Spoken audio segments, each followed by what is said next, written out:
Good evening, Philadelphia. This is John Alderdice from Belfast in Northern Ireland, joining you this evening to thank you for the contribution that you made to the Irish peace process and to the achievement of the Belfast Good Friday Agreement 20 years ago this year. And what better place to celebrate the Belfast Agreement than in Philadelphia, the city of brotherly love, and a city that itself saw important negotiations and agreements in the very early days of the foundation of the United States of America.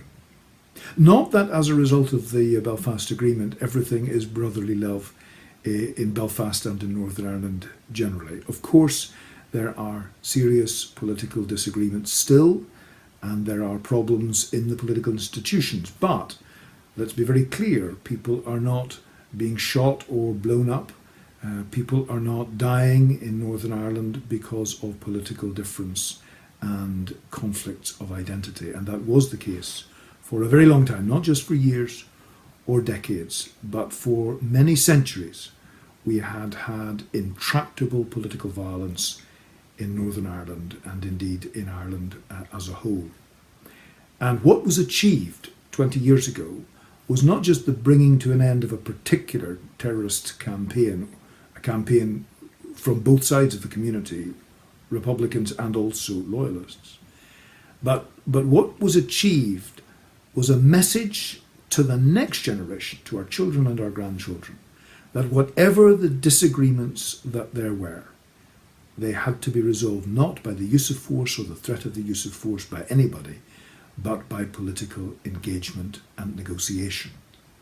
Indeed, when we had an event in Belfast on the 20th anniversary of the Good Friday Agreement, I sat on the platform with a number of others who had been involved in the negotiations. And on that panel were Gerry Adams and Peter Robinson. You wouldn't have got the two of them on the same platform 20 years ago.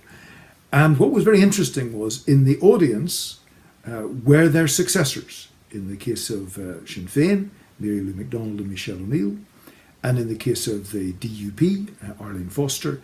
And what Peter Robinson and Gerry Adams said was really exactly the same thing to each of them. They said, 20 years ago, 25 years ago, we were setting out on negotiations of issues of principle, very difficult, historic, disturbed issues of principle.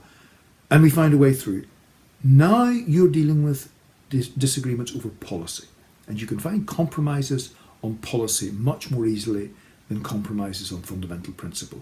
So go to it, find an agreement and take things forward. It was a very positive message. Because of course, when we were addressing these issues 20 and more years ago, we were dealing with historic, disturbed relationships that had been going back for generations, for centuries. Not just disagreements between Protestants and Catholic Unionists and nationalists in the north, but people in the north and people in the south, and indeed people in Britain and Ireland. Addressing those was a difficult, complex business, and frankly, we wouldn't have been able to achieve it on our own. We needed our friends from Ireland and from Britain and from Europe, but especially we needed friends from the United States of America. There were particular political leaders who gave huge contributions and huge encouragement to President Bill Clinton, Senator George Mitchell, and others. But there were also organisations and individual people right across the United States who gave us encouragement and support and help of all kinds in the lead up to the negotiations and the agreement and in the many years since then, to try to ensure that our children and grandchildren have a wholly different experience of life than the one that we grew up with. Nowadays, the new generations don't really understand what all the fighting was about. They are astonished that history had to be such a disturbed and difficult and violent business. That's tremendous. One of the things George Mitchell said to us when he was finishing up with the negotiations was he wanted to come back in many years' time whenever people would be arguing about all sorts of practical issues, agriculture and fisheries, issues of transport and health, education. But what they wouldn't be arguing about was peace, because he said peace would be taken for granted. Of course, we never take peace for granted. And although we have difficulties in Northern Ireland, political difficulties, there are political difficulties in pretty nearly every country across the world. and we are sliding into perhaps ever more difficult times. And that's one of the things that makes me proud of what has been possible in Northern Ireland, because I think we now have a contribution to make to other people in other places. I take just one example recently, as Colombia has tried to find its own way to a peace process. Many Colombians, indeed the President of Colombia, President Santos, has come to Northern Ireland and has said, we want to try to do what has been possible to achieve in Northern Ireland. To help people to move away from violence and physical force as a way of resolving problems, and to find a democratic political way of dealing with it.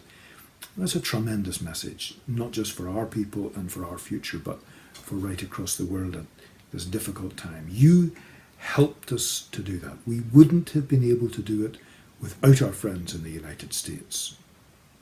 And you and we, I believe now, have a very important story to tell of what has been done, of course, but we also have the opportunity to give encouragement to people in places of difficulty, of dispute, of division, and indeed of politically motivated violence in other parts of the world, that there are ways of addressing even intractable historical political problems.